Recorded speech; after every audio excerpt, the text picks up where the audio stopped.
I picked the Celtics to repeat. And I'm still sticking by that, even though they're down 0-2 in this series. But you got to give the Knicks credit. They're trying to say Tatum's a little banged up. Jaylen Brown going through his little issues, knee. You're on the floor, you're healthy, especially in the playoffs. So that's not going to be no excuse. The Knicks take down the Celtics because they outplayed them, they outworked them, they outschemed them. This is the perfect team to go against the Celtics. They match up very well with them. You got an outstanding scorer in JAYSON Tatum, Jaylen Brown. They proven. Tough tandem, one of the best tandems in the league. But then you look at the New York Knicks and you look at their roster, you look at their starting lineup, you look at the wings that they have, the long rangey wings, as you see here on this image. Bridges, Anunoby. These two dynamic defensive wings are the reason why the Celtics are having so much trouble, making them work for everything they got. It's a big game 3 coming up tomorrow afternoon. And JAYSON Tatum, I don't want to say he guaranteed a victory, but he did guarantee he will play better. Their backs against the wall heading to Madison Square Garden, which you know is going to be on fire, is going to be jumping. He has to come through with help. The remedy for these Boston Celtics is not to lean heavy on that three-point shot. Not saying don't shoot it. Y'all are built on it. That's how y'all won y'all championship. But you got to get back to going downhill. You and Jaylen Brown has got to stay in that paint and put pressure on this defense, this aggressive defense. How do you beat aggressive defense? You go right at him. He has to stay at the free throw line, catching his rhythm. Getting some people in foul trouble. But JAYSON Tatum has to stay aggressive. Whatever's going on with him, offensively, which of course we know what's going on with him. These guys are making him work. Bridges, Anunoby. But the key factor with this dynamic defense of the New York Knicks with these wings, they don't only provide defense, they provide scoring. Bridges and Anunoby are hitting three-point shots. They're driving, they're moving the ball. Those are bonus points for these defensive guys.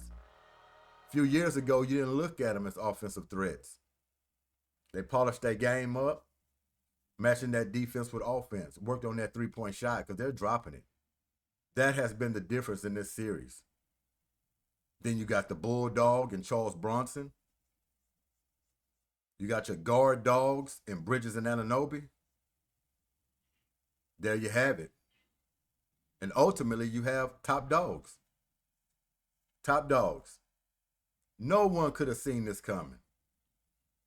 But if you go down this roster of the Knicks and you see the players that they have on this team, it's a bunch of dogs. And there's no quit in them. That's why they're up 2-0 in this series, headed back to Madison Square Garden. The biggest knock on JAYSON Tatum and Jaylen Brown as they let teams off the hook by shooting jump shots. They resorted back to that, shooting jump shots, relying on it, and getting themselves beat, getting themselves blowing 20-point leads. They got to get back to their stuff, mixing that drive with the three. That three's not going, you automatically got to start driving. You got to start moving that ball. And Boston is deep as anybody. It's just not all about JAYSON Tatum and Jaylen Brown. We already know this team is deep. You got Derek White over there. They got Porzingis. But depending on how he's feeling, they're going to need Porzingis actually in this series. If they're going to come back and win this series, Porzingis is going to have to be a big factor in all of it. If he's not at full strength, it's going to be tough to get back in the series. They're going to have to play it one game at a time, and it starts tomorrow afternoon at MSG. So the Knicks going to get the Celtics best. They have no choice. Go down 3-0, series over. You know the history with that. Coming back from 3-0 is not going to happen. That's why Boston's coming with guns blazing tomorrow afternoon against the New York Knicks. Place going to be jumping. The Knicks remedy of going up 3-0 featuring Cat. It's sequences that Cat don't even be involved in the offense. That's what makes this team dangerous. They go through quarters where Cat's not even involved. My remedy for these Knicks is to feature Cat down low in the post. Reason why? You want to get Al Horford and a lot of these guys in foul trouble. If they can do that, even if they just get Horford off the floor in foul trouble, Cat's going to be able to cook. Yeah, old man Al still got it. That man can play some defense. And he's all over Cat. Now, I can see why they're not really trying to feature him too much, but you got to go through him. I'm going through him. I'm trying to get some fouls called on him because if he's out of the lineup, it's going to open everything up for the New York Knicks. They have to have Al Horford in there anchoring that defense, especially when you got a dynamic scorer like Karl-Anthony Towns. Start with Towns. Charles Brunson can pick and choose throughout the game through these quarters and have it in his hands with the final 6 minutes, making the plays, bringing them home.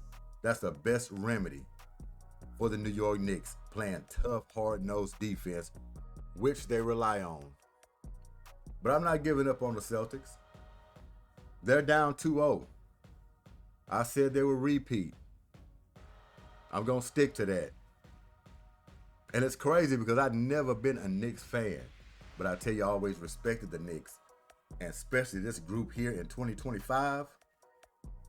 They got some players. And when you play hard like they do, so-called less offensive talent, because really they don't have all the offensive talent in the world. Jalen Brunson just jumped on the scene a few years ago. But man, has he. And Karl-Anthony Towns. That dynamic duo right there is supposed to be a scoring punch. But like we addressed, when you allow Bridges and Anunoby to pitch in offensively, that makes this team tough. Very tough. And now they got all the confidence in the world, because if you come back from 20-point leads twice to win, it's not a position you believe you can't get out of. And the only thing the Celtics can lean on is saying, we were up 20 points in these ball games and we lost it. All we have to do is keep our lead and continue to put the pressure on and finish these games. But they can't allow that three-point shot, continuously shooting that three-point shot, be the cause of them losing these ball games. You have to diagnose quickly. If it's not falling, go downhill. And really, you didn't have to tell these guys to go downhill. Last couple of seasons, they figured it out. Even Jaylen Brown, last game, he was getting in the paint. He wasn't shooting that many jump shots. But they allowed him to get back in the game. It got bogged down. The pressure mounted. And the Knicks won the game in the same fashion as they did game one. Down the stretch. Tough defense on JAYSON Tatum and Jaylen Brown. Big game coming up. Huge game coming up tomorrow afternoon. Before we get out of here, let's listen to JAYSON Tatum leading up to game 3 in Madison Square Garden. Jason, can you just take us through what you saw there in the final play regulation when you guys brought the ball without the timeout? Yeah, I just kind of made the wrong read, went into crowded area. Obviously if I had that opportunity again, or... He's talking about the final shot of game 2. Had the ball in his hands. He kind of went baseline, and that's when he went to the danger zone with Bridges and Anunoby contesting his shot. He thought about passing it late, got deflected, and that was game over. That's what he's describing here. The next time it presents itself, just have a different outcome. But, I take responsibility for us not at least getting a shot up. Jason, what had made this such a challenging series to be able to get to your spots, make the passes you usually do, just be able to kind of have the impact you usually do? Is it something they're doing? Is it kind of something you're not able to get to right now? Like, what do you kind of see when you look at the film? I mean, no, you gotta give them credit. They've been playing well. But on the flip side, it's just taking ownership and knowing that you gotta play better. And I will.